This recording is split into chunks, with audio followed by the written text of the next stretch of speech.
অমর একুশে বইমেলার ১৩তম দিন আজ। মেলার খবর আমরা জানবো, সহকর্মী ওয়ালিউল সাকিব আমাদের সাথে যুক্ত হবেন। সাকিব, ৩টার সময় যেহেতু বইমেলার ঝাঁপি খুলেছে, আগামীকাল পহেলা ফাল্গুন, ফাল্গুনের ছোঁয়া কতটা বইমেলায় দেখতে পাচ্ছেন, বিস্তারিত জানাবেন।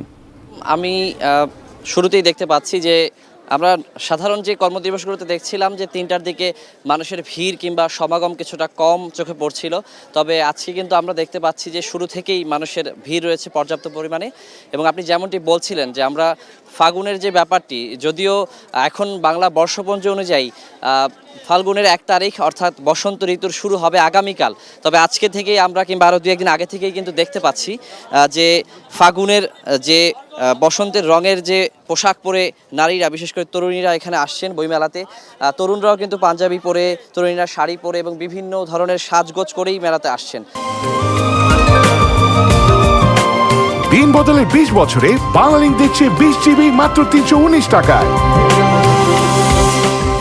তো মেলাতে যে ফাল্গুনের ছোঁয়া সেটি আমরা আরও আগে থেকেই পাচ্ছি, তবে আজ একটু বেশি দেখা যাচ্ছে। বিশেষ করে আমরা জানি যে একটা সময় পর্যন্ত কিন্তু ফাল্গুনের ১ তারিখ পড়তো যে ইংরেজি বর্ষপঞ্জি অনুযায়ী ১৩ ফেব্রুয়ারিতে, তবে এখন কিন্তু সেটি পড়ছে ১৪ ফেব্রুয়ারিতে। সে কারণে ১৩ তারিখেও কিন্তু অনেকেই এই ফাল্গুনের যে আবেশ সেটি নিয়ে বইমেলাতে আসছেন।